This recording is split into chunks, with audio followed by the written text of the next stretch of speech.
小爷我穿上保安服，照样帅得依旧啊！行了，别臭美了，快好好站岗。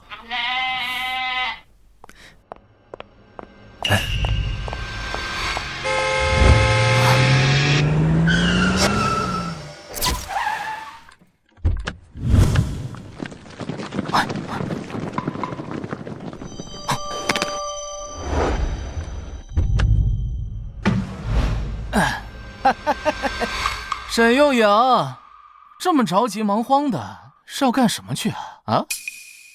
唐志斌，你来我们沈氏集团干什么？让我来猜猜。哦，猜到了，你是要去开发布会，而且是神龙芯片，对不对？唐志斌，你怎么知道神龙芯片？我怎么知道的不重要，重要的是你今天的发布会开不了了。兄弟，这女的谁啊？这你都不知道？这是咱沈氏集团的总裁，云城第一美女啊！怎么样，是不是很漂亮？身材很好，确实不错。现在这个情况，咱俩是不是得行使一下当保安的职责？哎，别！我跟你说，对面那个是大唐集团的少东家，身边那群保镖据说是国外雇佣兵回来的。咱们这月薪3000的保安，你去玩什么命啊你？你凭什么阻止我去发布会？凭什么？那我告诉你，神龙芯片的发布会只能由我们唐家开。你什么意思？沈有颖，5个月，你的芯片和你都归我，以后你的芯片和你都由我来照顾。你做梦！神龙芯片是我父亲一辈子的心血，我不可能卖给你。还有我，你觉得你配得上我吗？小小沈氏也敢与我唐家对抗？我早就查明了，神龙芯片是目前世界上最先进的芯片。谁掌握了神龙芯片，谁就掌握了巨量的财富。你一个小小女流之辈，拿得住这烫手的山芋吗？收起你的威胁，给我滚开！上次绑架你不成，这次你觉得你能跑得掉吗？保安，保安！哎，你干嘛？月薪3000的保安对抗海外雇佣兵，你疯了？不好意思，我的工资是1万。你别喊了，我的保镖都是顶级雇佣兵退伍，整个云城谁敢与我抗衡？哼，你们公司的保安都已经被吓得躲起来了，谁敢来啊？不好意思，让你失望了，我来了。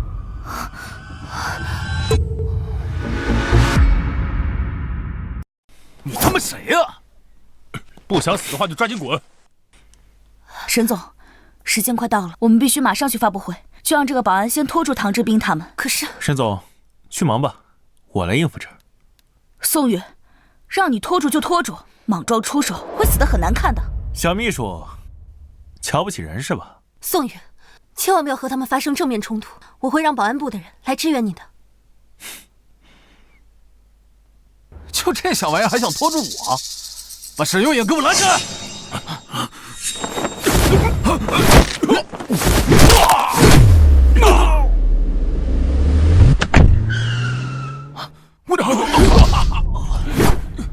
他妈的，一个小保安敢坏老子好事儿，给我弄死他！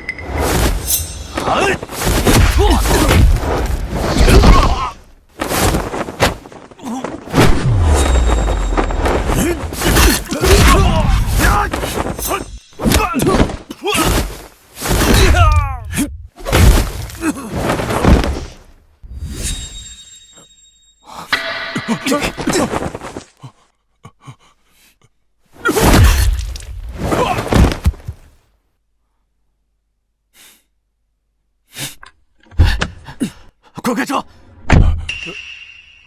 等什么呢？快开车呀！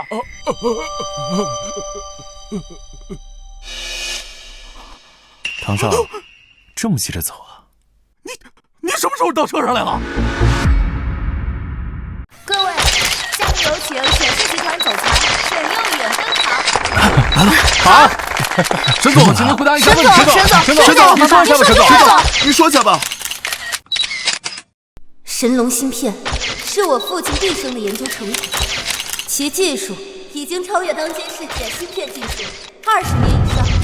我们沈氏集团将秉承我父亲的遗志，将此技术开源给全世界，让所有人类都能平等、公平地共享科技成果，让我们的世界变得更加美好。好，沈总说的好了，恭喜啊，沈总！唐少，现在可以走了。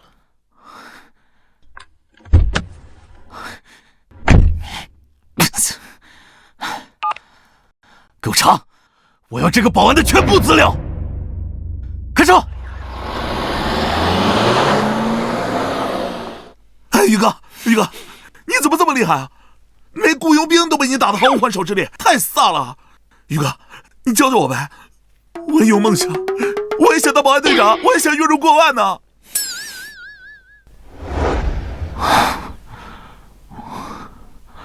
爸，你这个废物，让你去阻拦沈幼莹的发布会，把芯片技术抢过来，为什么发布会还顺利的召开了？爸，是沈幼颖公司的一个保安把我和保镖全拦住了。一个保安啊？唐志斌，你知不知道你自己在说什么？爸，是真的，那个保安很厉害，他把我所有保镖全部打倒了。你要是不信的话，你可以问他。闭嘴！你个成事不足败事有余的东西！爸，接下来咱们怎么办啊？芯片技术我们还要不要啊？废话，芯片技术到手会给我们唐家带来万亿的收益，你说要不要？可是沈永颖已经召开发布会了，那又如何？我已经联系了暗夜组织的杀手，只要沈幼莹死了，芯片技术照样是我们的。爸，你说的是那个国际排名第3的杀手组织？不错，由他们出手，沈幼莹必死无疑。思瑶，宋宇在哪个医院？我们一起去看他。沈总，那个保安现在应该已经在 ICU 了吧？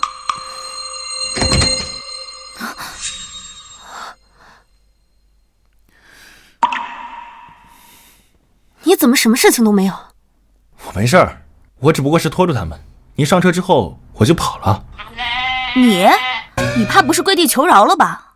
思瑶，不管怎么说，今天也是他帮了我们。你去跟财务说一声，打5万块钱奖金到宋宇卡里。好。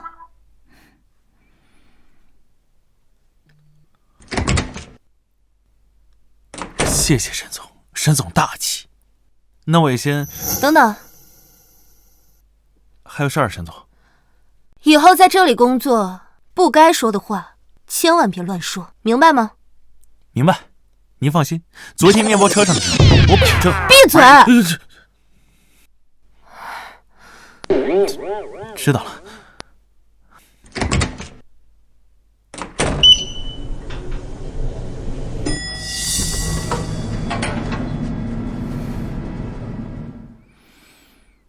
小秘书，我奖金办下来了吗？居然不理我。身高高了0.5厘米，步伐比平时快了0.3秒。这种伪装也想骗过我？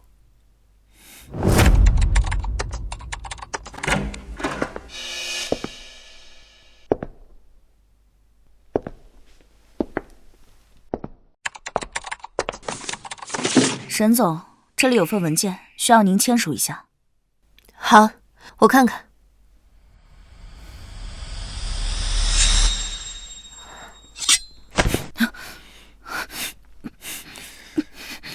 沈总，你怎么又回来了？我这不是刚入职吗？住宿的事儿还没得到解决呢，所以想麻烦您这位小秘书帮我安排一下。思瑶，你帮他安排一下，这份文件签完了之后，你再过来拿。是，沈总。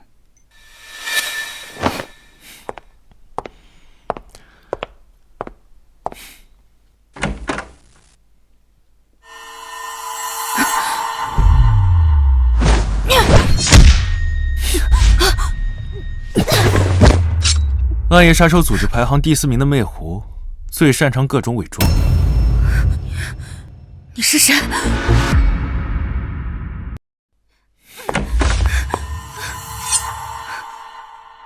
你们老大没跟你说过，有我黑鹰在的地方，你们暗夜是不能踏入半步的吗？你是国际杀手排行榜第1的黑鹰。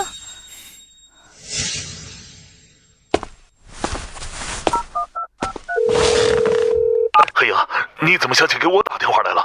你手下魅狐在我手里。黑鹰，你在云城？不好意思啊，是我们的失误，给我一个面子，留他一条命，保证不会再有下次。跟你们老大说，再有一次，我亲自去你们总部拜访。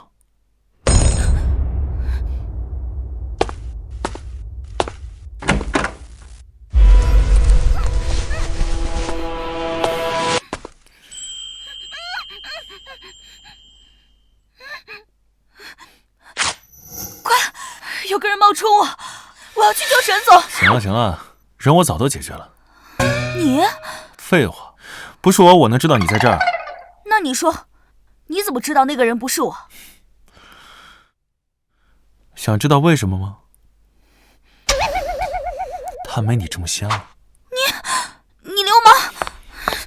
哎，我住宿问题还没给我解决呢。这什么情况？暗夜组织居然直接撤掉了这次任务，还把钱给我们退回来了。难道又是那个保安？闭嘴！那个保安算什么东西？能让暗夜组织撤掉任务？他有那么大的能耐，会去当保安？可没有其他原因能让暗夜组织取消任务呀。不管那么多了，重新发布暗杀任务，给我加钱，加钱！我就不信没有人接。好，蛟龙接任务了。蛟龙，爸，就是那个独来独往、世界排名前10的顶级杀手。不错。蛟龙最擅长的就是狙击和暗杀，他的枪法百发百中。沈幼莹在明，蛟龙在暗，这一次，沈幼莹不可能有生还的机会。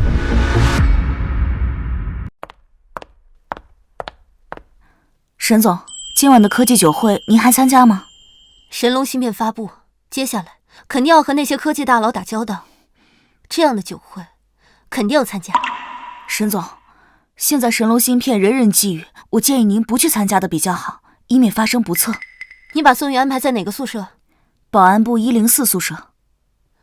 好，立刻安排车，然后你在1楼大厅等我。是。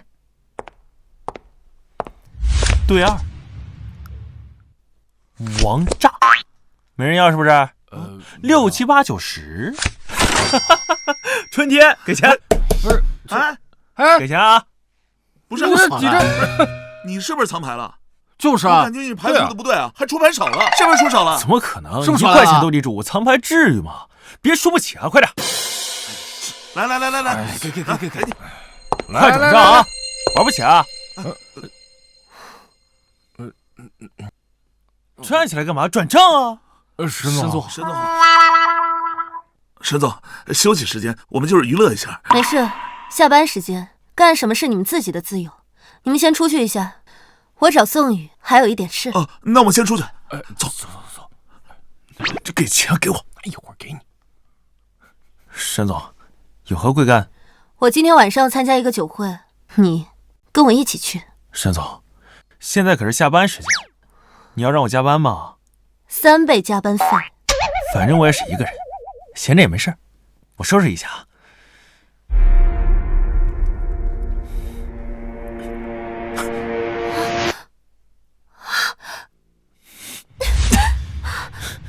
你干嘛？别动！有狙击手！你胡说八道些什么？这是法治社会，你给我滚开！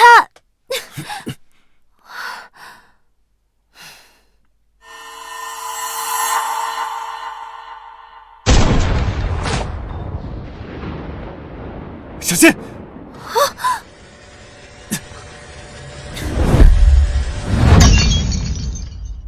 真有狙击手！我要打电话报警。没用的，他用的是巴雷特 M99狙击步枪，12.7毫米大口径穿甲弹，可以轻易击穿墙壁，咱们根本等不到警察。那我们怎么办？他们有狙击枪，而我们什么都……谁说我们什么都没有的？这就是一张扑克牌，怎么能跟子弹对抗？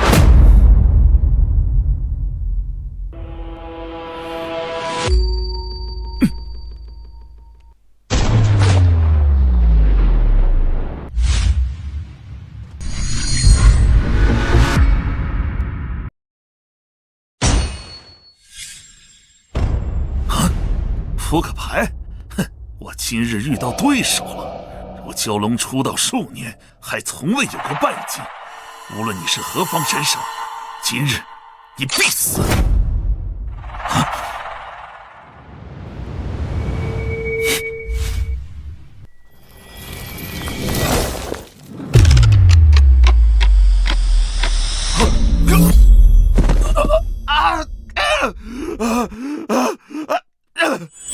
他妈的王八蛋！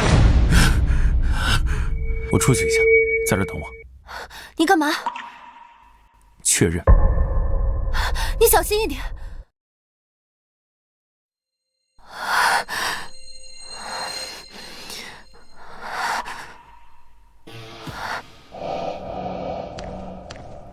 果然啊，枪法精准，善于暗杀。除了你蛟龙，没别人。小潘，你是黑鹰！蛟龙啊，3年前那次你就应该死了，侥幸让你活了这么久，今天直接上路。哎呀，放过我，放过我！我不想死，我去帮你解决雇佣我的人，将功补过。不用，我自己会解决。哎呀，我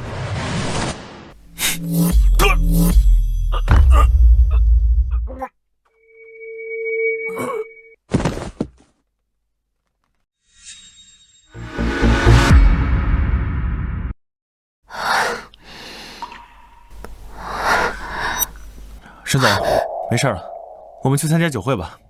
没事了，那个狙击手跑了，走吧。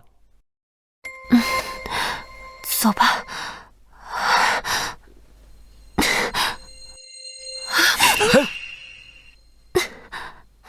我有些腿软。沈总，这就害怕？差点被子弹打中，你不害怕？沈总，你的那个神龙芯片技术，外面惦记的人可多了。要是不想引火烧身，还不如卖了你，不用趟这趟浑水。那不行，那是我爸这么多年研究的成果。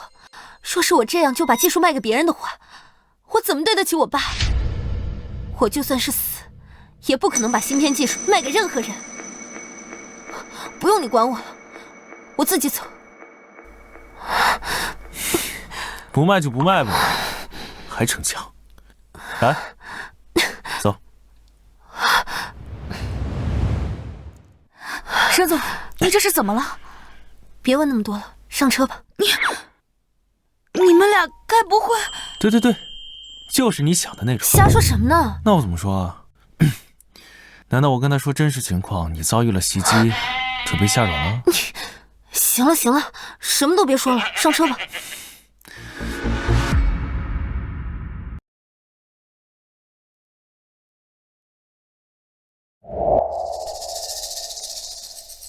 我预料过神龙芯片会给我带来很多危险，但没有想到这么危险。今天若不是宋宇，我肯定死在狙击枪之下。不对，这2天如果不是宋宇，我已经死了好几次了。是宋宇一次又一次解救我于水火之中，是他直到现在为止让神龙芯片都还保留在我的手里。只是他到底是谁？为什么要保护我？难道他真的是因为爱钱吗？他妈的！蛟龙竟然也失败了，还死了！这个小保安到底是什么来头？爸，我派人查了一下这个小保安的资料，就听说他当了几年兵，最近刚退伍回来。至于为什么在沈氏集团当保安，是因为沈有影给他开了1万块钱1个月的工资。资料就这么简单吗？那他怎么可能杀死蛟龙这样的职业杀手呢？这我就不清楚了。爸，现在蛟龙也已经死了，我们刺杀沈有影的可能性越来越低了，我们现在该怎么办啊？既然来硬的不行，那就只有智取了。爸，你有办法了？听说今天晚上有一场酒会是吗？是的爸，听说很多科技大佬都会去参加。沈有影应该也会去。那你也去参加一下吧。啊？过来。到了之后我说的做，这样就行，知道吗？好，爸，我这就去安排。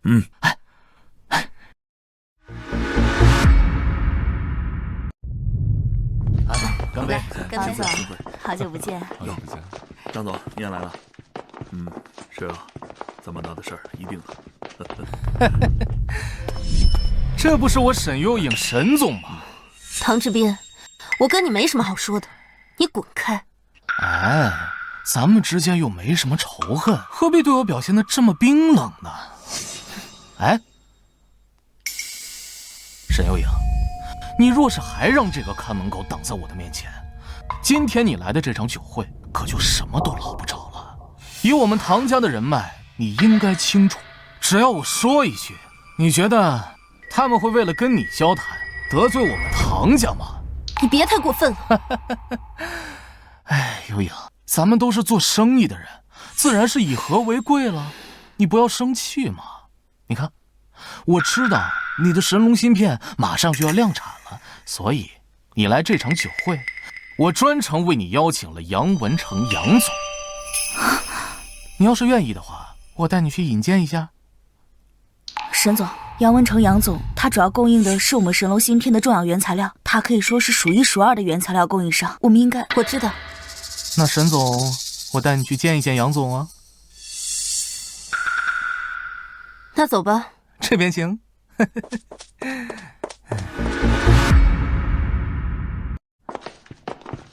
杨总，这位就是我和你提过的沈有影沈总。有影，这位就是杨文成杨总。你就是沈有影？杨总，很高兴认识你。杨总，您最近也应该听说了，沈有影研发出了神龙芯片，应该马上就要投入量产了。而你呢，正好又是芯片原材料的供应商，所以我就把他带过来，希望你们可以互相认识一下，谈谈聊聊合作什么的。沈小姐研究出神龙芯片的事情，我确实是听说了。怎么，沈小姐有想要和我合作的意愿？当然，杨总您是最大的材料供应商，我公司量产芯片，自然是需要杨总您帮忙的。你是小唐介绍的，我给小唐一个面子，那就谈一谈吧。荣幸。小唐，你去给我安排一个安静点的房间，我要和沈小姐两人单独谈一谈。杨总，我们需要去其他地方谈。难道我们谈生意要在这么嘈杂的酒会里面谈吗？开一间房，我们两个单独谈，不会有人打扰，彼此之间说话也能听得清楚，更不用担心隔墙有耳，泄露一些机密出去。你带来的这个保安和秘书，让他们在外面待着吧。杨总，一般这种情况，最起码秘书是要在场的。你什么意思？意思是我不专业？这一切都要按照你们的规矩来。你们最好是搞清楚一个事实，我是供应商，是你们求着我来采购我的原材料，懂了吗？我杨文成的原材料完全不愁卖，你们的芯片是高级一点，真的和我有什么关系？不也就是采购那些东西吗？你们如果不想谈，不想采购我的东西，那就拉倒，爱去哪儿买就哪儿买去。杨总，您别生气，我秘书不是那个意思。我知道这秘书不能代表你的意思，但是我刚刚那一番话就是明确告诉你，你不买我的原材料，我多的是地方卖。不按照我的规矩来，那就滚蛋！哎，有影，杨总呢，只是怕合作机密泄露出去。你那秘书就是想得太龌龊。那杨总是这样的人吗？这样吧，我安排一个安静点的房间，你们俩好好谈，如何？算了，沈小姐不愿意就拉倒。我今天是来参加酒会，放松心情的，也不是来谈工作的。谈合作，从来没有两个人一起单独谈的情况。更何况这个人还是唐志斌介绍的，我不得不防备。他如果得罪了杨总，公司无法获得原材料，就需要去更远的地方采购，运输成本就更大了，风险也会大很多。既然杨总有杨总的规矩，那我们遵守就好了。沈总去跟杨总放心谈吧，千万别因为我们的狭隘惹杨总不开心了。哎，对呀！你看这小保安说的多好，人家杨总见多识广，怎么可能会是那种人呢？你现在要是还不答应，一会儿惹得杨总生气了，我可帮不了你啊！那行，还请杨总赏脸，我们谈一谈合作上的事情。沈小姐不怕我是坏人啊？哎，杨总，人家沈总是女孩子，有点防备心很正常，这点细节咱就不要在意了啊！走吧，房间我已经安排好了，谈正事要紧，对不对？贾涛，我今天也就是给你个面子。哎呀，走嘛啊！哎呀，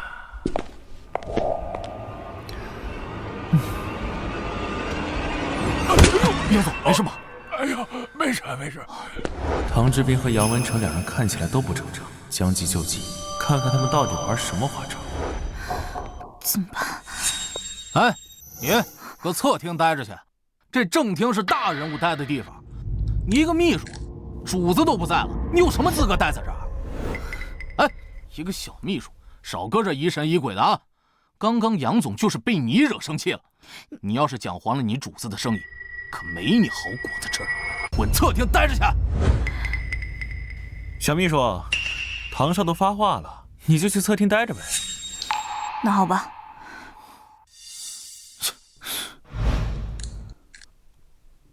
你，跟我过来一趟。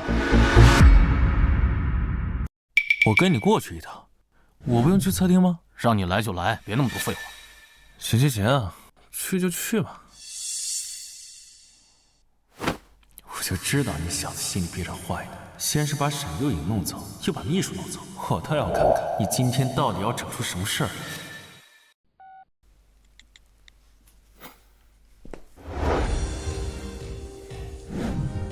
来。哎，宋宇，坐。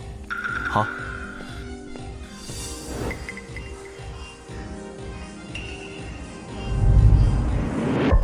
这么多钱，唐少，你这是？宋宇，这些钱全部都是给你的。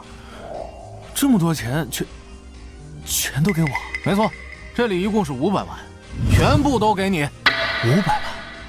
唐少，您给我这么多钱，是不是想让我帮您做什么事儿啊？聪明，钱当然不白拿，只需要你帮我做一点小事，这些钱全都给你。真的，只用做一点小事儿，我就能得到500万啊？你呢，跟在沈幼颖身边也有几年了，应该也知道他手里有神龙芯片的技术。我要你把芯片技术给我偷过来，这些钱就全部都是你的。宋宇，沈幼颖一个月给你开1万块的工资，你都愿意给他卖命。我这里有500万，你没理由拒绝吧？啊？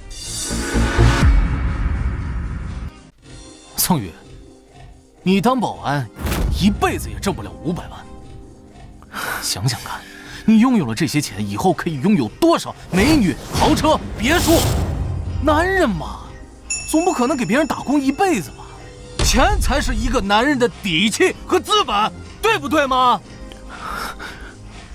确实啊，500万换成其他任何人，完全没有任何抵抗力。宋宇，我就知道你会做出正确的选择。你真知道我会做出什么选择？哎，当然，我唐志斌阅人无数，我当然知道作为一个男人会做出什么样的选择。来，红酒给我拿过来，我要跟宋宇好好庆祝庆祝。沈幼颖身边最大的障碍就是宋宇这个小狗，只要把他搞定，他愁拿不到芯片的技术。还是老话里的，硬的不行就用智取的方式。这下芯片的技术马上就是唐家的了。唐少，我来倒酒。你要给我倒酒啊？这个宋宇还挺懂事儿啊，收了我的钱，马上就成了我的小弟。知道小弟给大哥倒酒的。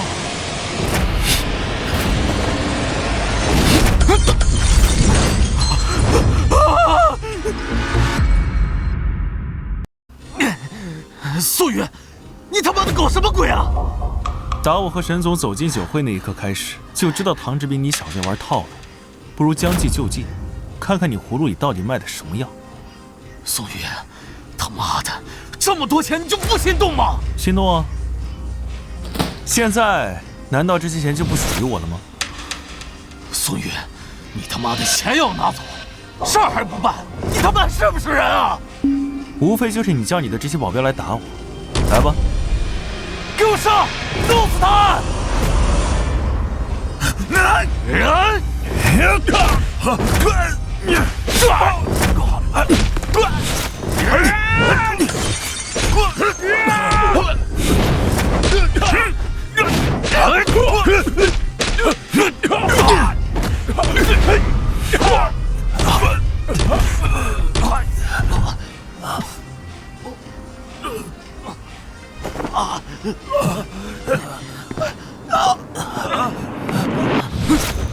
以后沈幼颖的芯片你就别惦记了，只要我在，芯片你就拿不走。今天就是给你个警告，再有下次，就不是一个酒瓶子这么简单了，记住了吗？明白了，我听明白了。小玩套路，你还嫩了点。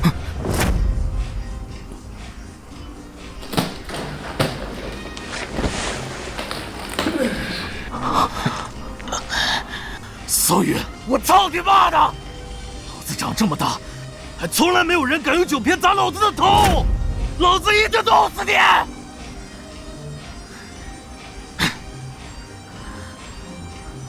杨文成那边搞定了吧？宋宇他肯定想不到，老子喊他过来谈判，只是为了拖住他。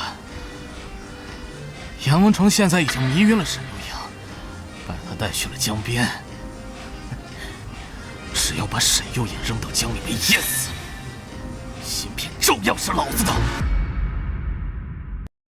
我爸可是老江湖，智取的手段，怎么可能只有表面这么简单？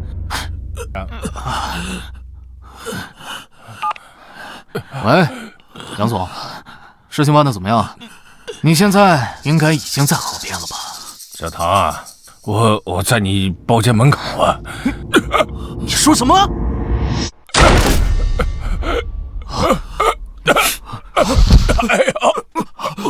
唐志斌，这人我还你了，记住，再有下次，老子直接送你去见你太奶。我不是，你怎么还在酒店啊？不是让你，我都脱手送你这么久了，你怎么还没有把事情办成？小唐，我也不知道怎么回事。我和沈幼颖进了房间之后，突然就感觉到自己的下半身失去了知觉，整个人就瘫软在了地上。无论我怎么用力，我都站不起来呀！你下半身失去知觉啊？对啊！我去你的！小唐，真的一点知觉都没有。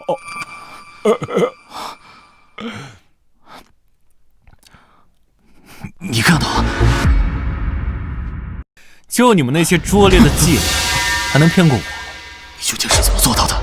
也不可能只是一个保安，不可能，绝对不可能！你让我把合同拿过来干嘛？杨文成会签吗？等会儿你就知道了。哎呀，杨总啊，这一份呢是沈氏集团原材料采购的合同，您会签吧？我签。对，快签！签完之后呢，就按照合同内容给我们沈总供应原材料。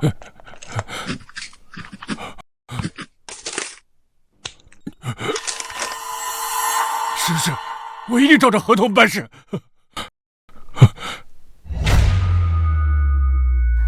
把这份合同给沈总，让他签字之后就生效了。这么简单？不然呢？难道还有开始、发展、高？我现在就拿去给沈总签字。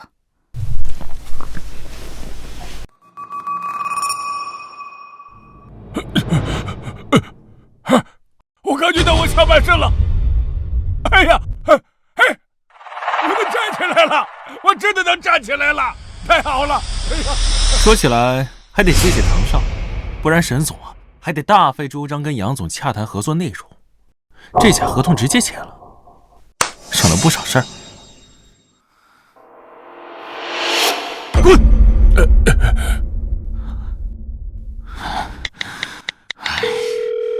喂，爸，那个，你今天吃心脏病的药了吗？我有件事想跟你说一下。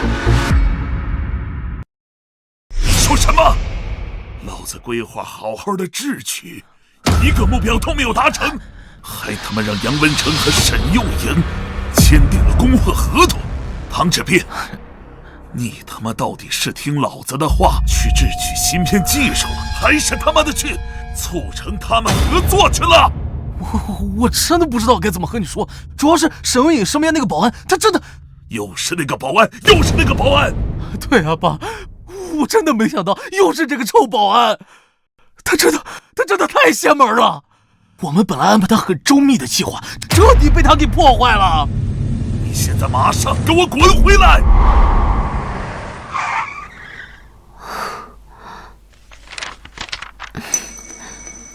真的，这个合同只要签字就生效了，杨文成那边就会给我提供原材料。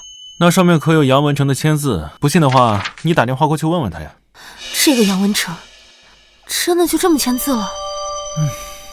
行了，沈总，我先回宿舍了。啊，宋宇，等一下。怎么了，沈总？你今晚住我家去吧。啊！沈总和宋宇该不会真的在宿舍里发生那个事了吧？难怪沈总当时走路都要搀扶。这可不行，你一个月给我1万工资，白天当保安，晚上还得陪睡，你想得美！你乱想什么呢？我是让你去我家保护我，当我的贴身保镖。另外，工资给你涨到5万一个月。不行，宋宇啊，你不要得寸进尺，人家保镖一个月2万块钱已经到顶了，而我给你5万块钱一个月，你还不知足吗？这根本就不是钱的事儿，我是担心我的个人安全。你什么意思？那孤男寡女共处一室，万一你对我有什么非分之想，你给我去死啊！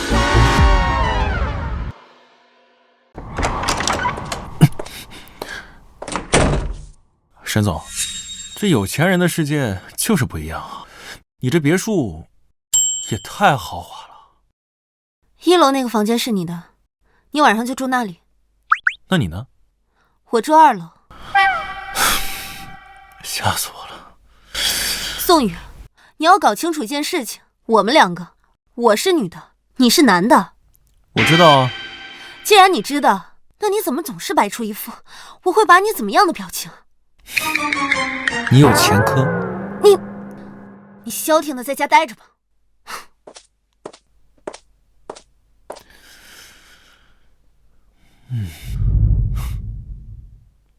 哎呀，咱也是住上大别墅的人了。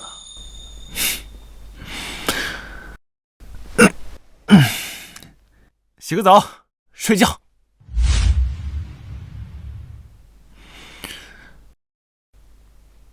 麻烦了，没有我换洗的衣服啊，我总不能让沈又颖送衣服下来，但他家应该也没有男人的衣服。哎，算了，不管了，先穿着这浴袍出去再说吧。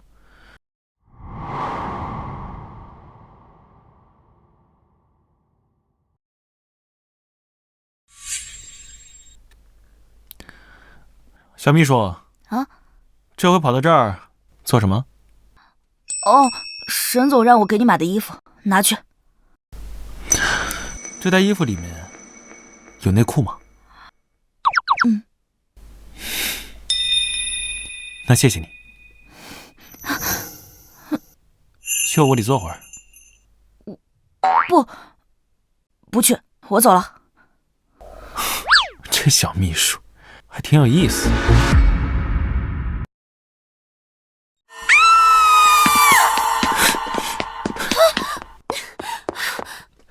怎么了？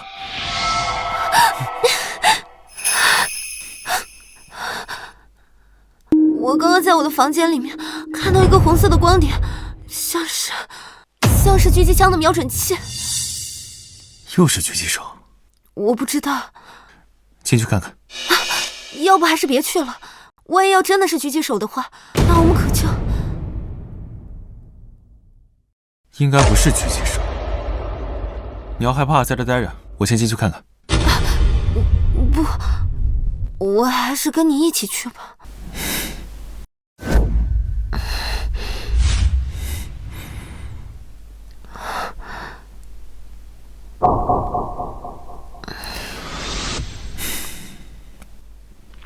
周围我都看了，都是别墅。你家别墅还是最高的，根本没有理想的制高点，所以应该不是狙击手。不是狙击手就好，但那为什么我会看到红色的光点？在哪看到的？就在衣柜啊！我当时准备拿衣服出来换，然后就发现衣柜里面出现了一个红色的光点，当时我就吓一跳。你别乱看，快找红光点。我没有乱看，你得先告诉我，具体是哪扇衣柜？这个。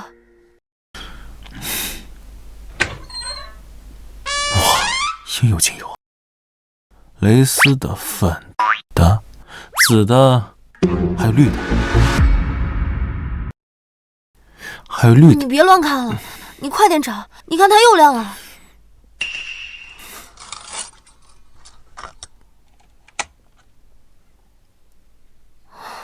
就是这玩意儿。这是窃听器。对。沈大小姐啊，你身边还真是危险不少，卧室都能被装上窃听器。他们为了得到芯片技术，简直是无所不用其极，太可恶了。看来你家窃听器不止一个。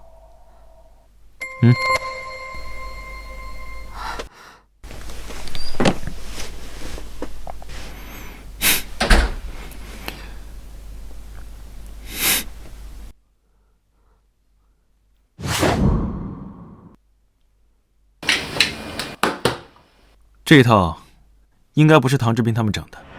不是唐志斌。之前他们都设计过那么多手段，完全没必要搞窃听器这一套。确实，对于那些暗杀手段来说，装窃听器这种小手段确实显得有些小儿科了。但是，那这窃听器会是谁装的呢？是我装的。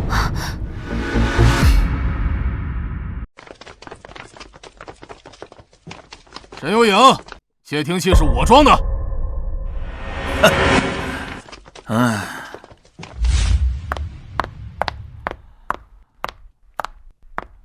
沈有影，窃听器是我装的。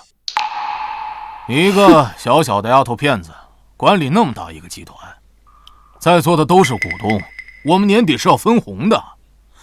你的每一个决定都跟我们的利益息息相关，装个窃听器只是为了我们的利益安全罢了。三叔，你这是侵犯我的隐私，这是违法的。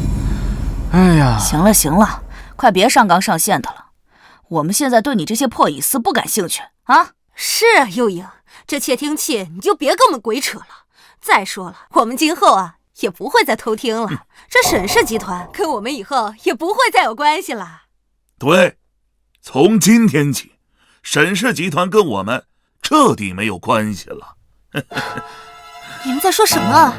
沈氏集团怎么跟你们没有关系？幼影啊，现在我们几个呀已经不是股东了。实话告诉你吧，幼影，昨天晚上我们大家都已经跟唐文德老爷子见过面了，我们手中所有的股份都已经高价卖给了唐文德老爷子。你们在说什么？你们把股份全部都卖给了唐文德？你们知道你们在做什么吗？神龙芯片马上就要量产了，这可是超出现有科技的好几倍。将来上市之后，我们沈氏集团将会带来多大的利润？你们的股份价值也会翻好几倍，你们知道吗？你们在这个时候把股份卖掉，并且还是卖给了唐文德。你们知不知道，他们一直都处心积虑的想要得到我们先进的技术。你们把股份卖给了他，那他就成了我们公司的股东，并且是最大的股东。这以后让我怎么管理公司啊？有莹啊，你怎么管理公司与我们有关系吗？唐文德现在为了得到芯片技术，那可是无所不用其极啊！我们斗不过唐家。如果这个时候我们不把股份卖掉，那将来等他把芯片技术抢到手，再反过来一个个的灭掉我们吗？没错，你要是不想活了，想死，跟唐家斗，我们可还想活呢。就是，你们就这么没有出息吗？沈幼莹，你说什么？我是你大伯，你说我没有出息，难道你就没有一点长幼存卑吗？就是，他难道说错了吗？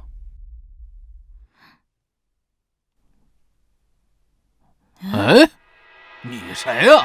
这有你说话的份儿？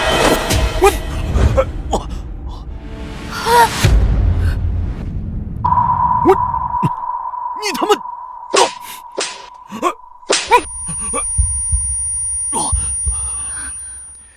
现在有我说话的份儿吗？沈幼阳，你管一管！你们要有在他面前的脾气去对付唐家，他也不会每天陷入危险之中。沈幼颖一个小女孩，都知道每天把芯片牢牢攥在自己手里，面对多少危险都不退缩。你们两个大老爷们儿，被人忽悠几句就把股份卖了。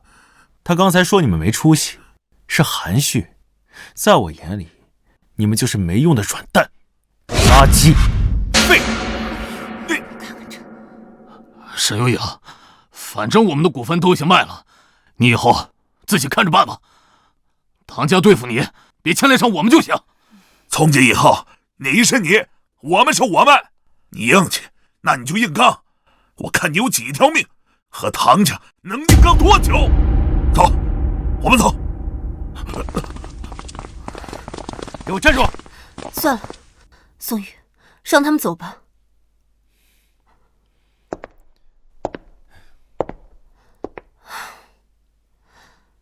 先别管他们了，现在的形势越来越复杂。我大伯、三叔、四姑、五姑他们手中的股份加起来总共30%，而我所有的股份加上我爸的股份，总共只有36%，剩余的股份全部都在股市其他股民手中。如果我没有猜错的话，接下来唐家将会大量的收购股民手中的股票，只要他们手中的股份超过了36%，那他们即将接管沈氏集团，我也就只是一个普通的股东罢了。这也就是说，一旦到了那个时候，他们就会顺理成章的接管沈氏集团的芯片技术。我千算万算都没有算到我大伯他们会把全部股份都卖给唐家。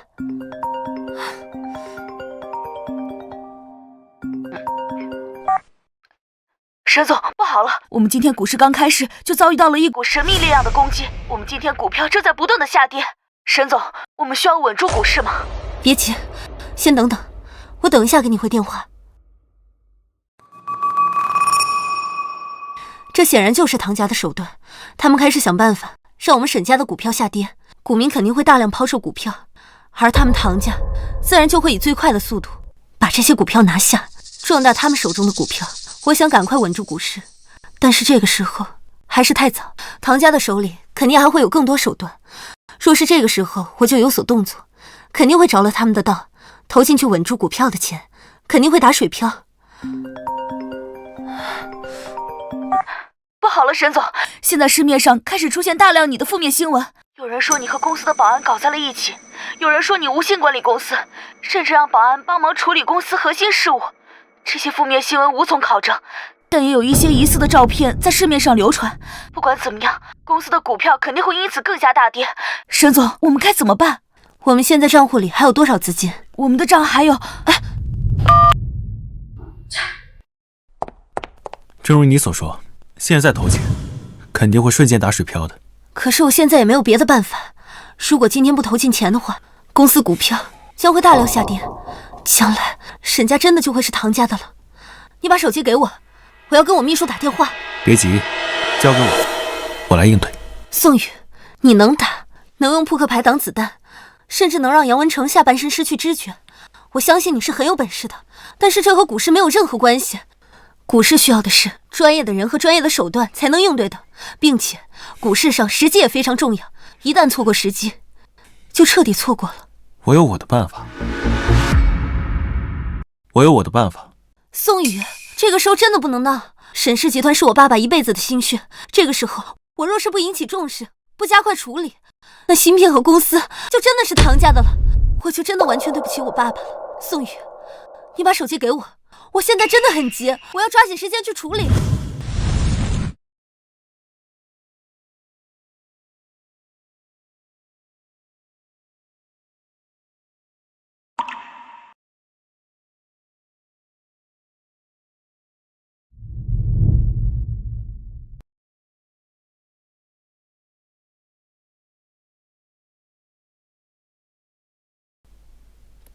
别急，睡醒了之后，一切风浪就都过去了。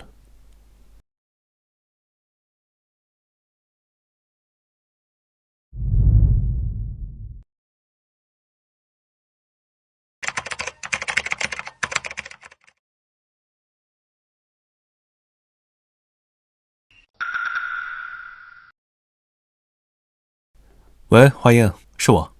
黑鹰哥哥，你怎么给我打电话了？我要你不管用什么方法，给我稳住沈优影公司的股票，同时做空唐家所有财产。黑鹰哥哥，你这可是第一次求人啊！帮我这个忙，我欠你一个人情。这都是小事。我的卡你知道的，里面有2000亿，你随便花。哟，看样子你是真喜欢上那个叫沈优影的女人了。黑鹰哥哥，人家是真的吃醋了。现在不是开玩笑的时候，先帮我做事。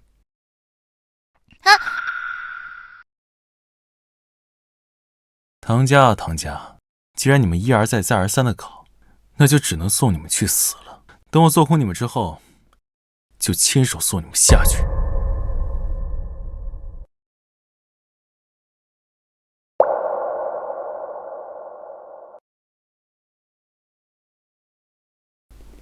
我喜欢上你了吗？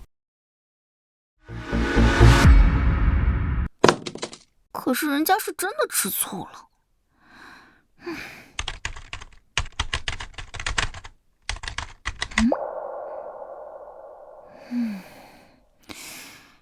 这大唐集团摆明了就是要针对沈氏集团啊！还有超级操盘手的身影，不过碰上我花英，就算有再高的本事，也一点屁用没有。就让你见识见识花英的厉害。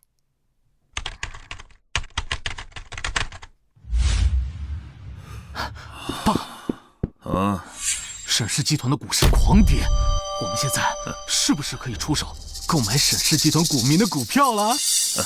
不用着急，让股市继续跌。啊！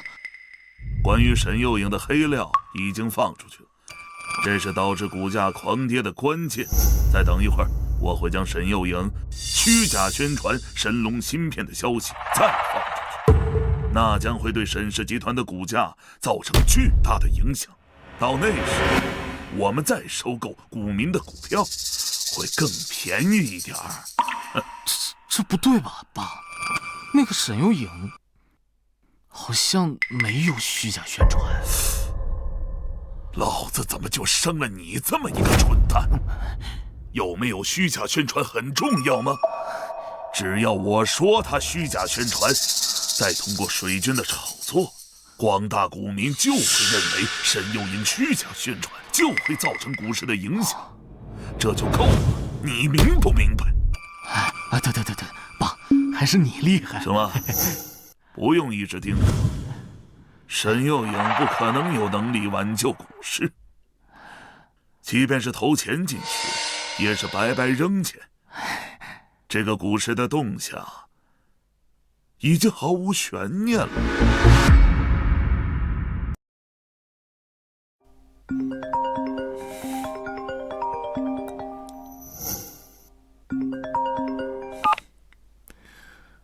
喂，沈总。小秘书，是我。宋宇，怎么是你？沈总呢？沈总睡觉呢。这个时候沈总怎么还能睡得着啊？集团股票都要跌疯了，再这样下去，集团资产会严重缩水，集团会面临巨大危机的。真的跌得很厉害。对啊，你自己去股市看啊。那这样，一会儿呢，你帮我个忙，我给你转点钱，你帮我买点。哎，你自己手里要有钱，你也趁机赶紧买点。宋宇，都什么时候了，你还有心思说这个？赶快汇报给沈总，让沈总来处理，不然就来不及了。别急嘛，太急容易内分泌失调，这对你以后当妈妈不好。宋宇，你能不能正经一点？行了，不逗你了。放心吧，天塌不下来，我会处理的。你处理？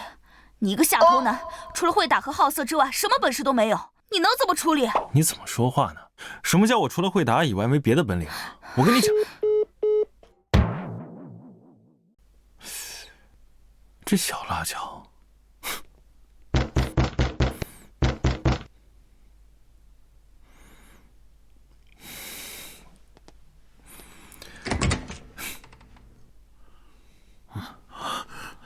沈幼颖呢？让他出来。对，赶紧让沈幼颖出来。唐氏现在在攻击沈氏集团的股市，我们倒想看看刚才还在指责我们的人，现在还这么有底气吗？敢跟唐家作对，就是不自量力，找死！所以呢，你们来看笑话的。哼，我们是来幸灾乐祸的。我们要看看沈幼颖那个小丫头片子能被唐家打击的到底有多惨。对啊，我还要看看她有多愚蠢呢。你们有大爷吗？有的话，回去看你们大爷吧。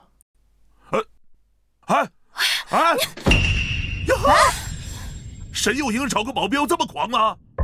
哼，估计啊，就是心情不好。沈幼颖现在被打压的喘不过气来了，保镖也跟着心情不好，所以啊，才这么暴躁。哎呦，我跟你说，最蠢的就是咱们那个二哥，临死前立的什么破局？就是把这么大的集团交给幼颖一个小丫头，现在让唐氏给吞并了吧，整个沈氏集团就彻底没了。一个小丫头片子，她哪有能力去管理个集团呢？是啊，还是咱们聪明，把股份给卖了换钱，这钱呀还是揣在咱们自己兜里比较安心。等唐家到时候一打压下来，沈幼颖迟早要去要饭去。对啊，这出好戏啊，我们可不能给错过。快，赶紧把门敲开，我呀就想亲眼看见沈幼颖被打压以后的表情。三哥，他刚才是不是骂咱们来着？没大没小的，你等他一会儿破产了，你看我骂死他！对呀，去敲门！沈幼颖，去敲门！开门！沈幼颖，开门！开门！吵吵闹闹的，是谁在敲门啊？没什么事儿，继续睡吧。开门！沈幼颖，开门！开门！我怎么听着像是大伯他们的声音？他们得知唐家在攻击沈氏集团，所以过来幸灾乐祸。对，唐家现在在攻击沈氏集团。宋宇，我刚才怎么睡着了？我手机在哪里？快给我！开门！开门！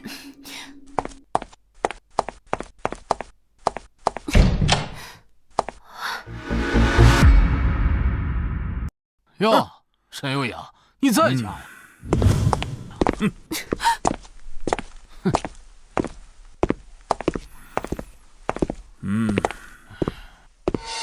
怎么公司发生了这么大的事情，你不去处理，躲在家里干什么？还是说你压根儿就想不到应对的办法，不敢去公司？哎，刚才谁骂我们没出息啊？你有出息，赶紧想办法救公司啊！我们是没出息，可是我们把股票卖了，换成钱了。你有出息，可你连卖股票的机会都没有，你就是个失败者。最终公司倒闭，沦为乞丐。哎呦，这还好啊，我们没有跟你一起，要不然最后我们都得倾家荡产。哎呀，他刚才骂咱们是不是特别大声啊？哼，来，你再大声的骂我一句。现在是不是没有底气了？太好了，那就轮到我了。哼，沈幼颖，你就那么屁大点本事？你跟人家唐家比，你毛都不是，你还去开发什么芯片？你这是勇敢吗？你这是蠢，是笨，是不自量力，还口口声声的说我要对得起我爸。现在好了，公司都让你玩没了。我告诉你，九泉之下，你爸要知道这件事儿啊，我估计都……再多说一句，我撕烂你的嘴！哎呦，你个臭保安，你居然……别挑战我底线，在我眼里，从来没有不打女人这么一说。我就不信了，你是要……现在行了。宋宇，你别冲动。你不管管你的保镖吗？我觉得他没有做错。行，你保镖打我，你也改变不了你要倾家荡产的事实。今天我可以不骂你，但是我就坐在这儿，看着你倾家荡产。就是，我今天要看着你个小丫头片子，到时候变成穷光蛋的模样。宋宇，快把手机给我，我要处理公司的事情，快点儿。放心，天塌不下来。唐家那些手段，屁用没有。哼，唐家的手段没用。小子，我告诉你，唐文德这次请的是京城最强的操盘手宁文峰先生，在整个华国，宁文峰可是没有对手的存在。曾经有好几家上千亿级别的上市公司，都被宁文峰轻而易举地攻击破产了。区区一个沈家集团，对宁文峰来说，不费吹灰之力就能拿下。沈幼颖啊，你这个保镖无知，他不知道宁文峰的厉害，难道你也不知道吗？宁文峰，如果真的是他的话，我们沈氏集团恐怕只有输这个结果。这回知道怎么回事了吧？还大言不惭的说人家唐家的手段没有用。我实话告诉你们吧，接下来你们所有的手段才没有用呢。切，宋宇，你赶快把手机给我，我要召开股东大会，和股东商议对策，快点儿！你是不是糊涂了？股东大会，我们几个曾经的股东已经不是股东了，现在公司的股东可只有你一个人了。哎，大哥，你也不能这么说，这不还有唐家吗？沈幼颖，你该不会想把唐家请来开股东会吧？啊！到现在，你有没有后悔？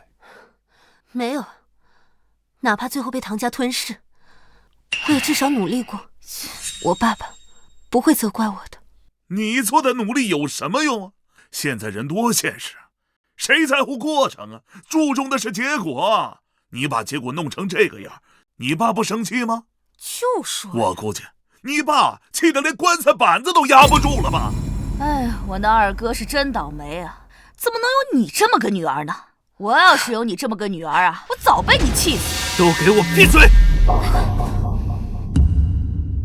各位，今天你们来都是想看笑话的吧？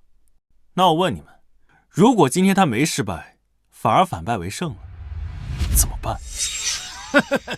不可能！就算是发生奇迹，他沈幼颖这个丫头片子也不可能反败为胜。我看他呀，这是输糊涂了，讲胡话呢。好，都不相信他能反败为胜是吧？既然如此，10分钟之内，如果他做到，就把你们卖股份的钱留下来，敢不敢？这有什么不敢的？别说是把钱拿回来，就是你把我的头砍下来当足球踢，我都敢答应你。对啊，我们是能答应的。那你们有反败为胜的可能吗？完全不可能。现在没有一个人和一个企业能在宁文峰这个超级操盘手的手底下赢过，还10分钟，我给你1万个10分钟，你赢不了。废话少说吧，你们刚才说的话我都录了音，家里还有摄像头，到时候别不认账就行。哼，小子，光说我们了，如果我们赢了，沈幼颖没有反败为胜，你们做什么？对，你们做什么？你们几个人我应该都轮流揍了一遍，你们心里肯定一肚子怨气。如果我输了，我任由你们处置，绝不还手。那可不行，我又没被你揍过，我凭什么拿我的钱跟你对？现在打了，小子，你太狂妄了。不过男人就要说到做到。刚才你说了，任由我们处置，也就是说，我们拿刀把你千刀万剐了，你也不能还手，对不对？对，如果我还手了，你们杀了我就行。好，这儿可是有监控的，你只要认这句话就行。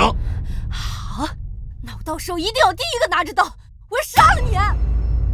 宋宇，你跟他们打这个赌干什么？我们根本就没有胜算的。你可能不知道，宁文峰在这个行业里面，他是很厉害的。放心，我有把握。你能有什么把握？一个保安可能连股票都没有接触过。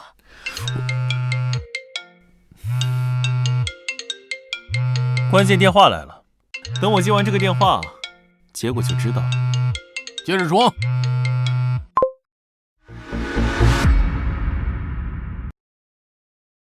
喂，华英。黑鹰哥哥，事情我已经办得差不多了，所有关于沈幽影的负面新闻都已经被我删除了，就算搜索关键词也搜不到了。另外，沈氏集团的股价我已经抬上去了，现在已经恢复到了一个正常值。至于唐家大唐集团的股价，现在正在疯狂的往下跌。唐家的黑料呢，我接下来打算一件一件的往外爆料，不出天黑之前吧。唐家集团的股票应该会跌到一个让人意想不到的地步。好，谢了。黑鹰哥哥，你跟我说谢谢，这么生分干什么？行了，我这有点事儿，回头打给你。搞定。现在沈氏集团的股价已经回到正常值，而且关于沈幽影的黑料已经不复存在。相反，大唐集团的股价开始猛烈下跌，你们输了。好，哎，演得真好。装模作样接个电话，那我就输了啊！太搞笑了！哎呀，笑死我了！哎呀，小子，收收手吧。宁文峰操盘，就算你把天王老子请来，你也翻不了身。就刚才打了个电话，这件事就搞定了？你以为你谁啊？那是不是就说明他输了，我们赢了？对呀。那我现在就拿着刀，我砍死你！停！我说的话你们不相信？你不是有手机吗？自己打开看看股市现在什么样。不用看，有宁文峰在，我们输不了。他让咱看手机，无非就是拖延时间。老三、老五，哎，这小杂种刚才是不是在那儿揍一圈啊？对，大家一起上，往死里打！好。沈总，沈总，我们的股票稳住了。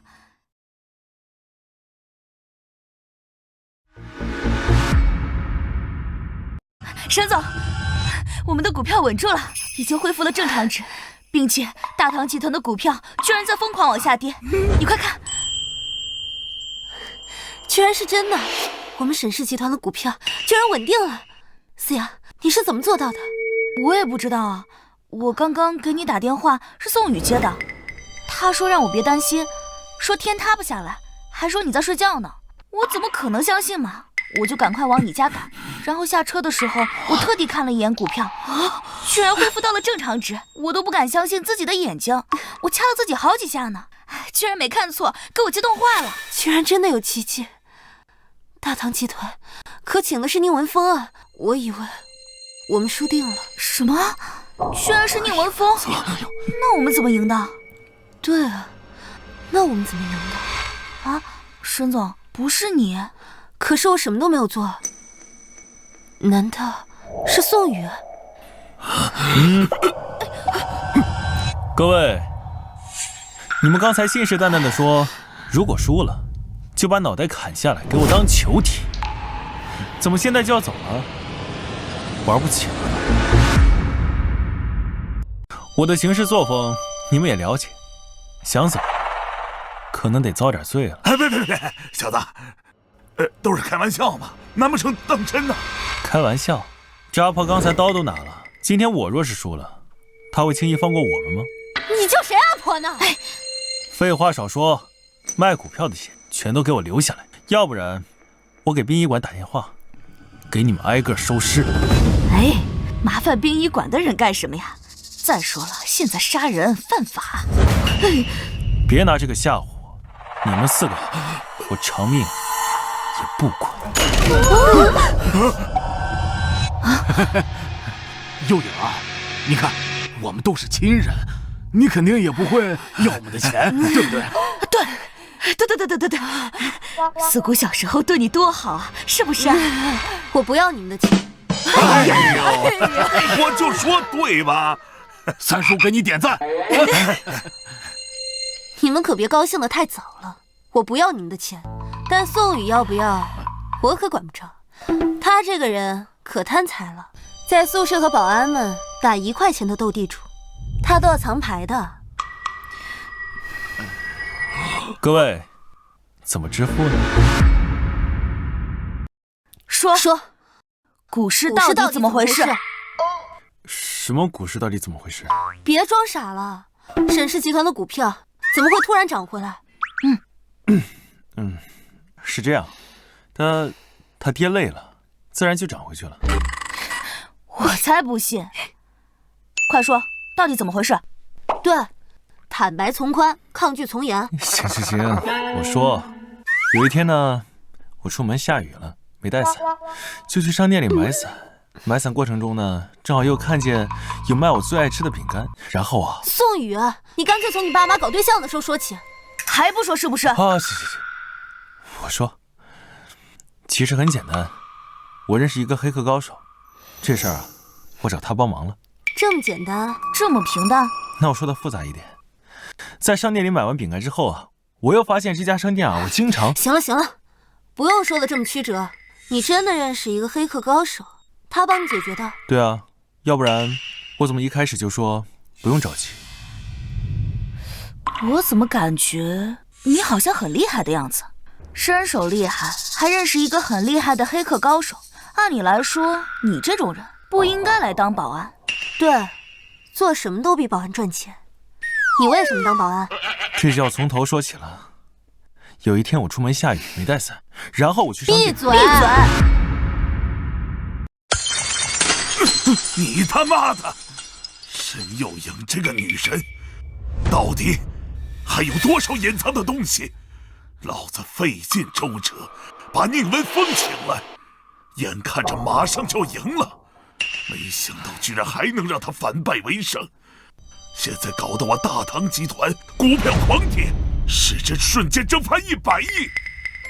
这样下去，别说是芯片技术弄不到手，就连我大唐集团都要破产了。哎，爸，宁文峰跟我说，是暗网势力帮了沈幼颖，那是个顶级黑客，宁文峰都打不过他。也就是说，我们直到现在，连对手是谁都不知道。可以这么说。他妈的！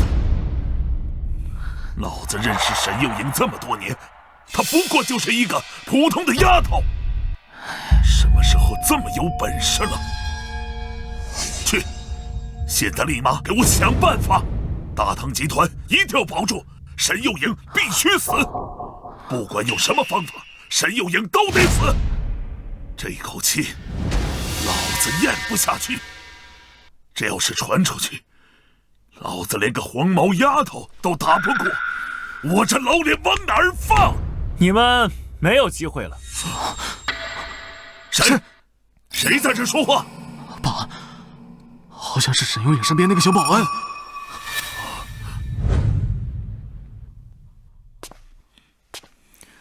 唐志斌，我跟你说过，酒会上那次是你最后一次活命的机会。小子，你就是沈幼颖身边的那个保安，3番5次坏我事儿的就是你。没错，正是我。你跑到我家里来做什么？滚出去！这里不欢迎你。过了今晚，这房子就不是你的。没用的东西，怕什么？爸，他不过就是个保安而已。爸，他身手很厉害的。那有什么了不起？小子，说吧，你究竟来是想做什么？之前在酒会的包间里，我跟你儿子唐志斌说过，如果再有一次，我会直接要他性命。今天我来履行我的承诺。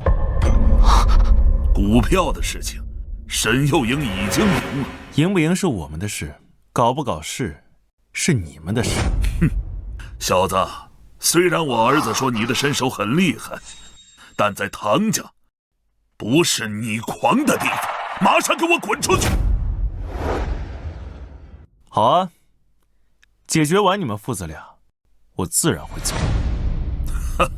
好啊，那我倒要看看，今天究竟是谁把命丢在这儿。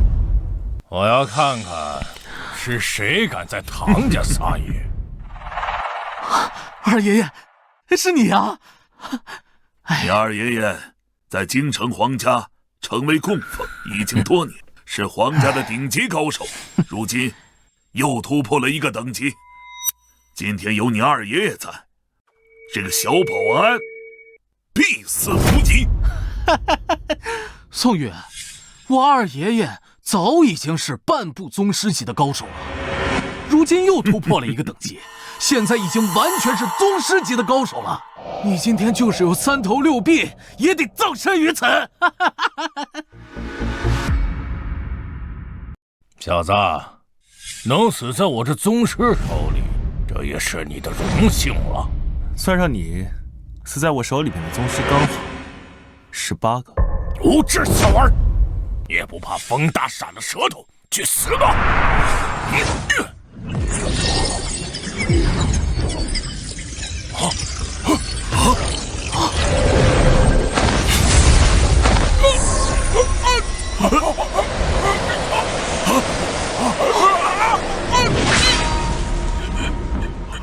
二叔，二爷爷，二爷爷，你居然杀死了我二叔这样的宗师，你比宗师还厉害。杀死他就跟屠狗一样简单。还有什么底牌，一并交出来即可。宋玉，成王败寇，我认。我们唐家所有的财产全都给你，而且我向你保证，再也不对沈又赢有任何行动。只求你留我们父子一条性命。不好意思，这个要求我不能答应。宋宇，少我们一命，对你有什么威胁？难道你非要给我们赶尽杀绝吗？你问问你爸，他会对我没有威胁吗？我要是没猜错，夺取神龙芯片技术，就是京城皇家这张背后大手吧？今日留你们性命，来日等着你们带皇家一块上来复仇吗？宋云，没想到你居然这么聪明，我终于明白了这些日子我为什么会输给你。行，也让你们死个明白。宋云，你究竟想要怎么样才能留我们一条性命啊？啰嗦。儿子，现在是你尽孝的时候了。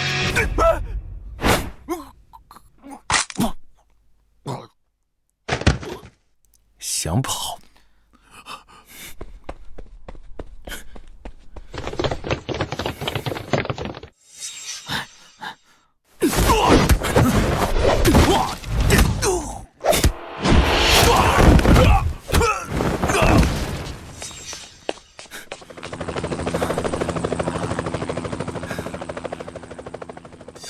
算了，等皇家人来了一并解决吧。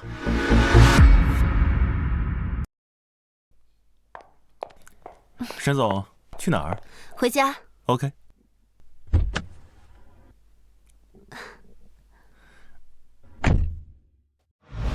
沈总，最近大唐集团股票下跌，有没有将其拿下？已经拿下了。现在沈氏集团已经壮大了起来，沈氏集团的所有股权也全部都在我的手里。那挺好。宋宇，啊，我听到新闻说唐志斌死在了自己的别墅里，唐文德也失踪了。这件事情是你干的吗？怎么可能？我可是连鸡都不敢杀的人。可我怎么感觉是你干的？啊不，我这种良好市民怎么可能做那种事儿？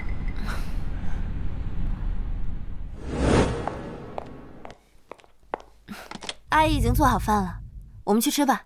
走吧。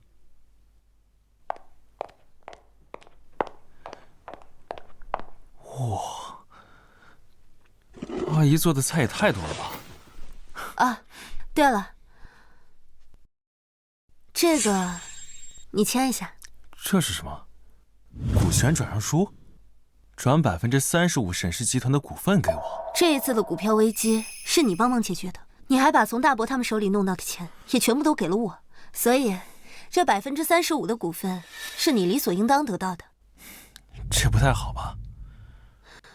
既然我给你了，你就先吧，收着吧。沈总今天这么大方，不会是缠我的身子吧？你闭嘴！沈幽莹，我告诉你，我这人一向视金钱如粪土，你想用这种办法得到我的身子，那我确实拒绝不了。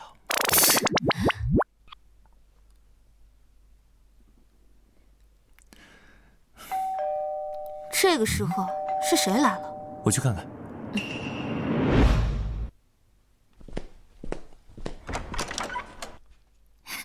黑鹰哥哥，人家想死你了。你怎么来了？人家想你了吗？来，亲一个。别闹了，这不是你该来的地方，快走。我不走，我就是专门来看看，到底是什么样的女人能让我黑鹰哥哥付出这么大代价救她。宋宇，是谁来了？哎，这个就是沈幽莹吧？果然长得很漂亮。黑鹰哥哥，你到手了没？别乱说话。看样子还没到手，等着，一会儿我帮你。要干嘛？别乱来。你好，你是？我是宋宇哥哥之前的同事。你好，我叫花英。好，你们是同事？对啊，你们是正在吃饭吧？我刚好没吃饭，不介意让我也吃一点吧？不介意，去吃吧。好嘞。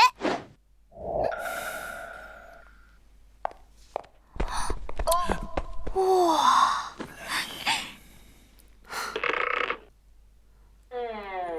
宋宇哥哥，你离人家近一点嘛。哎，行了，你赶快吃吧，我不饿，我吃好了。可是人家还饿着呢，你再吃一点嘛。既然这样，我和他也不熟，你就陪他吃一点吧，免得他不好意思吃。是啊是啊，宋宇哥哥，你再吃一点，再吃点。这个看着好好吃啊！来，宋宇哥哥，我不爱吃甜的。我知道呀，可是宋宇哥哥你说过，只要是我喂给你的，你都觉得好吃啊！张嘴。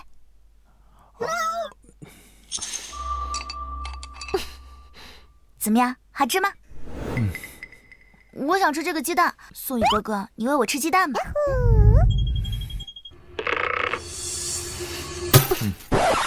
你们吃吧，我吃饱了，我先回去休息了。沈月影，你，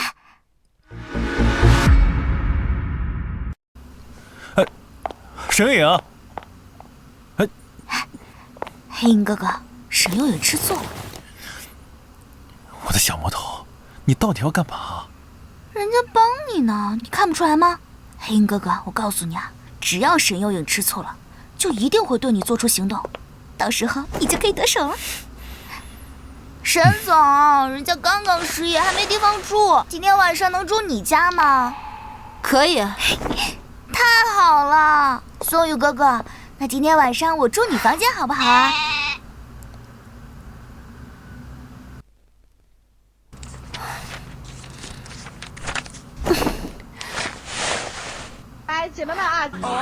机主的直播间。不是，宋宇就是我的一个保镖，他有女朋友很正常吧？和我有什么关系？对啊，和我有什么关系？那我管他干什么？救救我！救！个关注上得了路。单身。睡觉。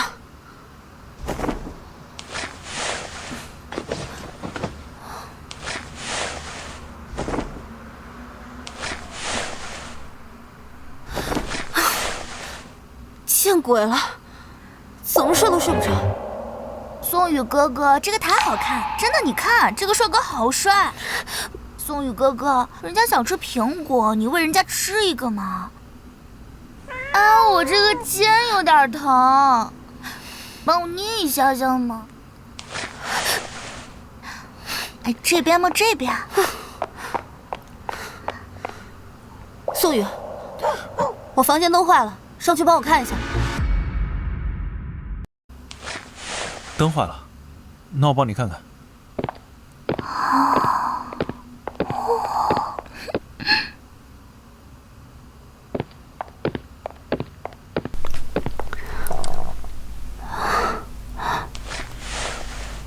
这不没坏吗？好好的。我不知道，反正刚才就是不亮。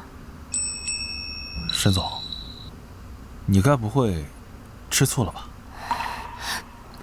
我吃你哪门子的醋啊？你是我的保镖，你有女朋友很正常，这跟我有什么关系？谁说她是我女朋友了？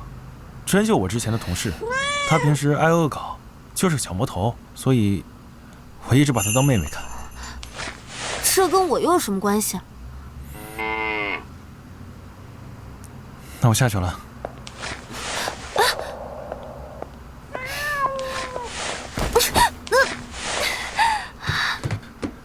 怎么了？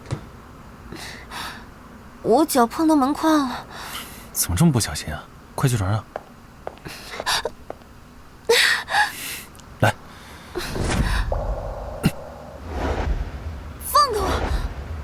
你干嘛？别乱动！放开我！要不然被吃豆腐了，可别赖我。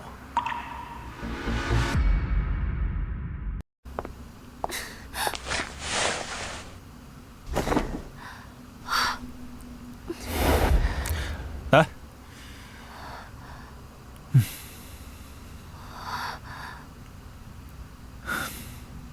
以后小心一点，脚趾头踢到门框很痛的。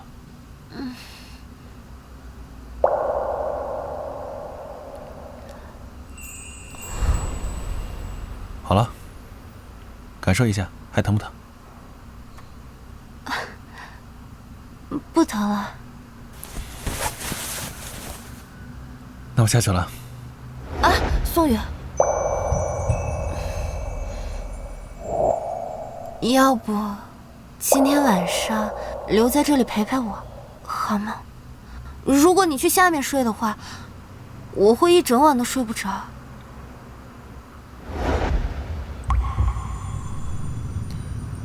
沈总，你真吃醋了。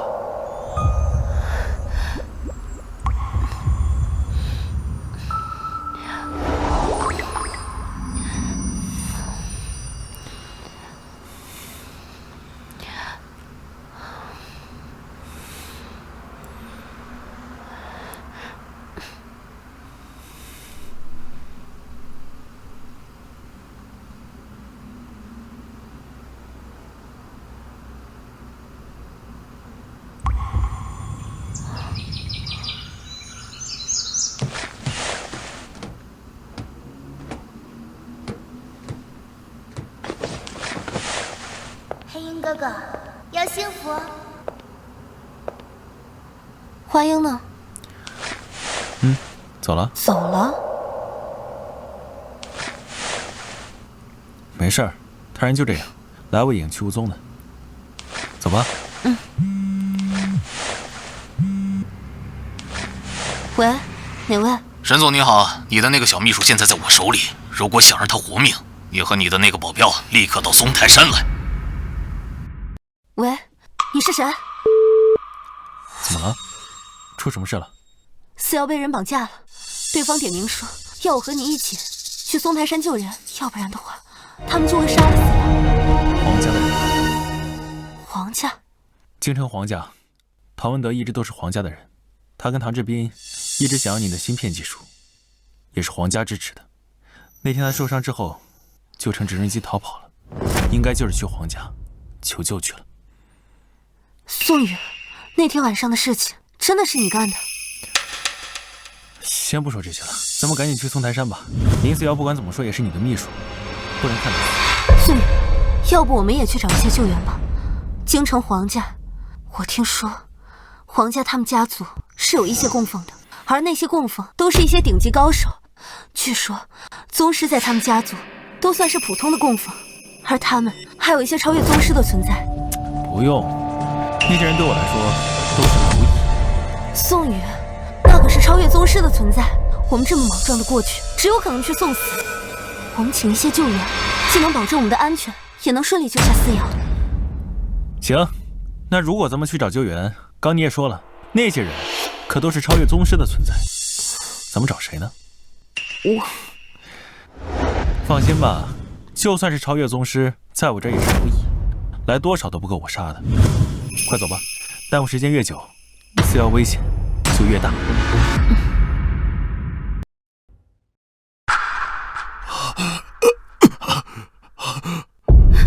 废物！你和你的儿子都是废物！区区一个沈幼颖和一个保镖你都搞不定，还丢掉了整个唐家。这么多年，唐文德，你简直就是个垃圾！皇爷，我没有，我对不起您，对不起，对不起啊！我黄百方纵横江湖这么多年，像你们唐家这样的家族，我扶持了不止20个，只有你唐文德是最差劲的那一个。等我将芯片技术弄到手，你就和你的儿子去见面吧。皇爷，皇爷，你千万别杀我，我不想死啊！只要你饶我一命，你让我做什么我都愿意啊！哼，留你一条性，你们唐家市值3000亿，你就给我整丢了，我还留你一条命。你的命有那么值钱吗？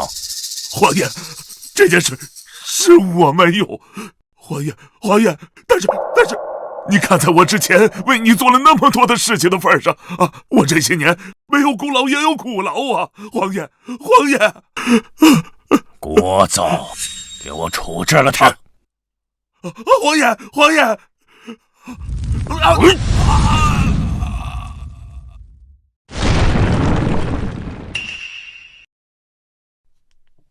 一个没用的人想要活命，简直是痴心妄想。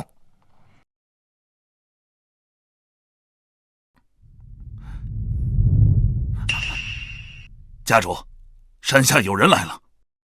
好，看样子是沈幼颖和那个保镖。那个保镖可是打死了一位宗师，你们2个是超越宗师的存在，一会儿就杀了他。不过要切记，切不可掉以轻心。是。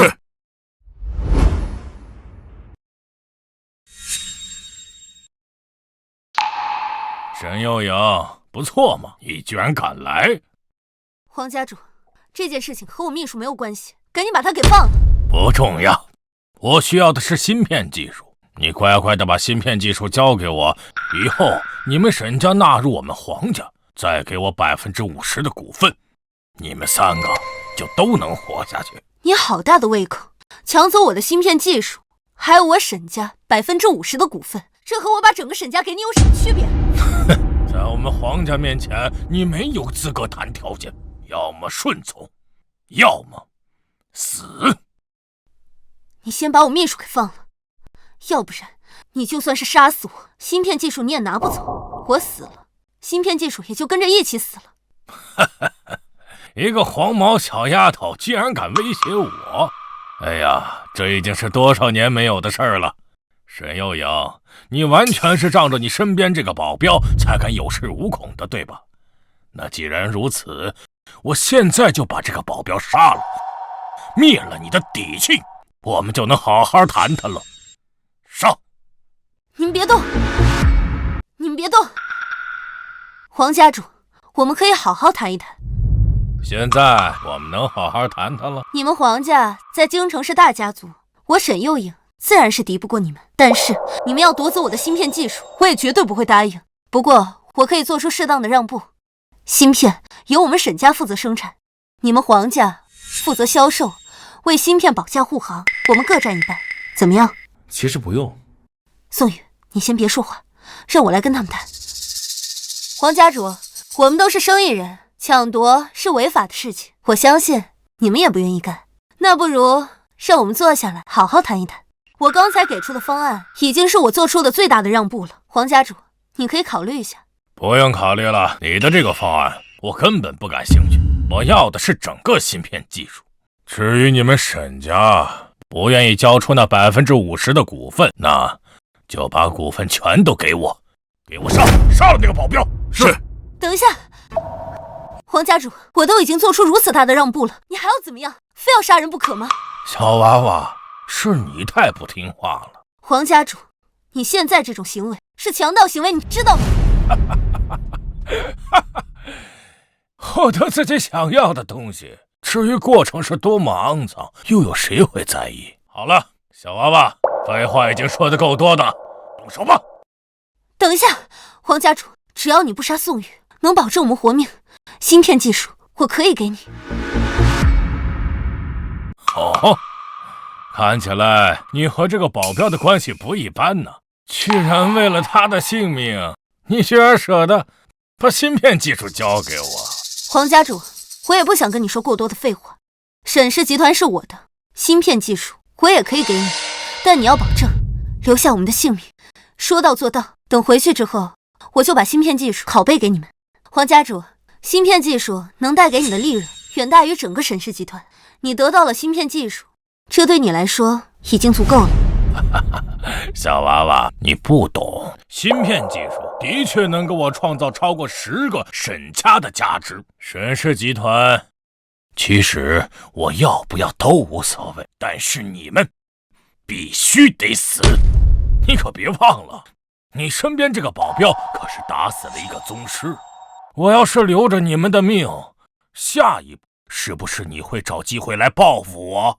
哎呀，我这个人呐，最讨厌潜在的危险，这会让我睡不着觉，你懂吗？够了，交给我吧。皇家主说你杀死了宗师，可是既然他知道你杀死了宗师，这一次他带来的人肯定是超越宗师的存在，你千万不要。放心，我什么时候让你失望过？皇教主，废话太多浪费口水，不是要让我死吗？让你的人上吧。既然你着急要死，那我就成全你，给我上。等一下，小子，在我面前求饶没用。我想说的是，你们俩一起吧，要不然一个个的耽误时间。小家伙，有点意思。好，既然如此，那你们两个就一起上。不过这小家伙的性格我挺喜欢的，你们俩一会儿给他一个痛，让他死得舒服点。是，家主。等一下，皇家主，芯片技术我可以给你，沈氏集团我也可以给你，只要你保证不杀死宋宇。小娃娃，是他自己要求死的，和我可没有关系啊。宋宇，不要。放心，没事。给我上！是。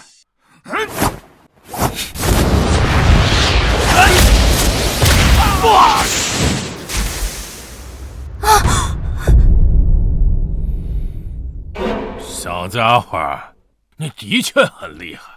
我这2位是超越宗师的高手，也被你给打败了。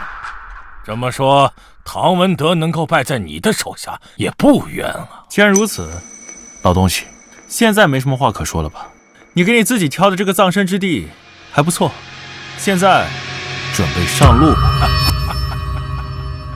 我承认你有点本事，不过你想让我把命留在这儿，你目前还办不到。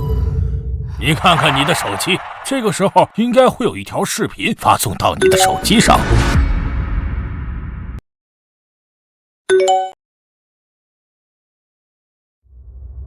黑鹰，你快跑，快跑！黑鹰哥哥，别管我们，你快跑！花影、黑鹰，自己跑！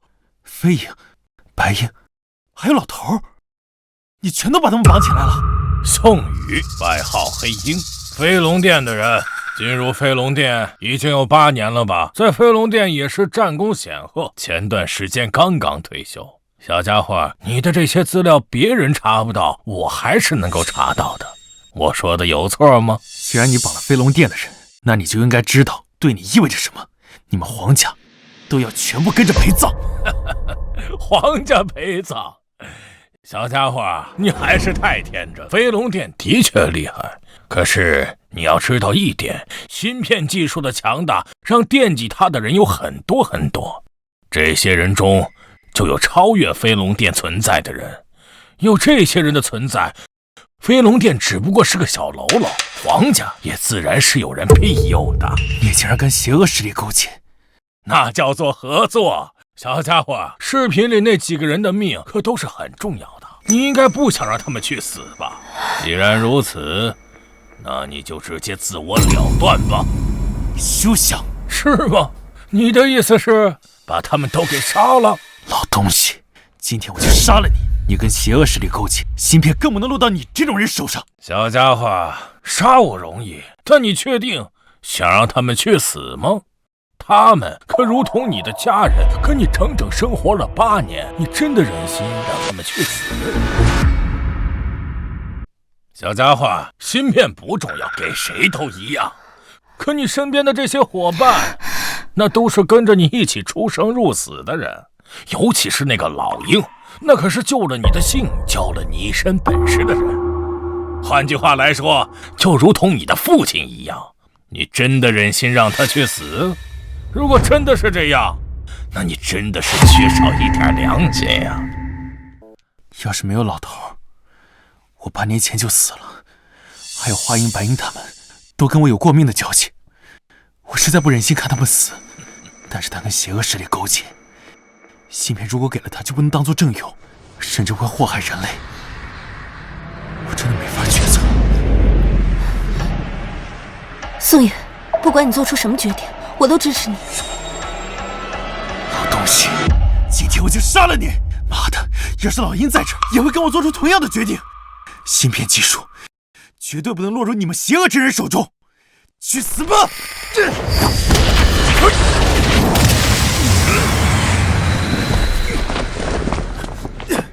宋宇，我没事。你竟然也是高手？我什么时候说过我不是高手了？死去的那2个超越宗师的人，他们的实力还在我之下呢。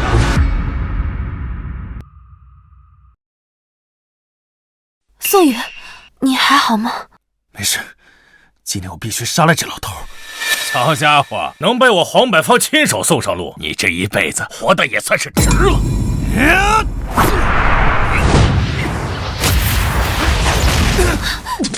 宋宇，他我的实力不相上下，他跟邪恶势力勾结，学了一些歪门邪道，出手极其刁钻，甚至可以说是卑鄙。听我的，带小秘书先跑，跑得越远越好。宋宇，听我的，你们要是不走的话，今天我会死，你们也会。走？你们一个都走不了，今天你们全都得死在这里。记住了，一定要走。他跟我决斗的时候，他不会分心，如果分心了，我就能打赢；如果不分心，你们至少能走。现在不是犹豫不决的时候，快走！你们先走，我也不一定会死。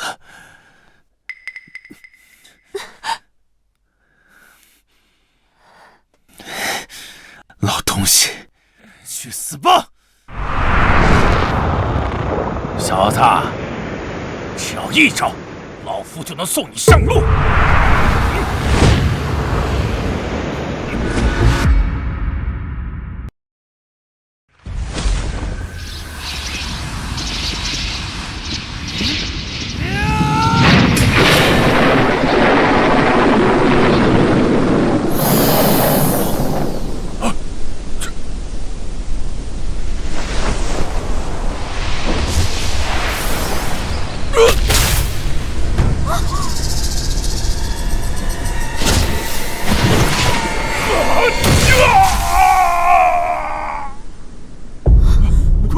走！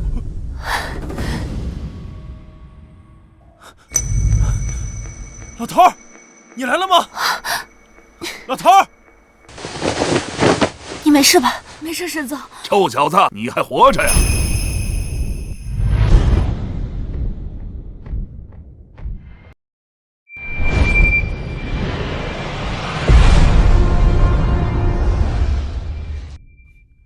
你们都活着？这些个黑恶势力，早些年确实比我们飞龙殿要厉害，可是我们飞龙殿这些年也一直在增强啊，他们只是我们的手下败将。黑大哥，我们和老头是故意放水，让他们把我们绑起来的，就是为了引出他背后老大，然后一并消灭。老头那可是老妖怪，那股邪恶势力根本就不可能打得过。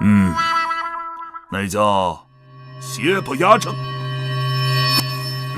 好小子，今天这个决定做得对。老头子，我今天要夸你一句，哪怕我们今天真的会死，你也不能因为我们让芯片流到那些邪恶势力的手里。不错，不愧是我带出来的人，没让我失望。哎，老妖怪，你看这是谁？你就是沈幼颖吧？不错，果然漂亮，有胆量，有魄力。宋宇这个臭小子，眼光不错。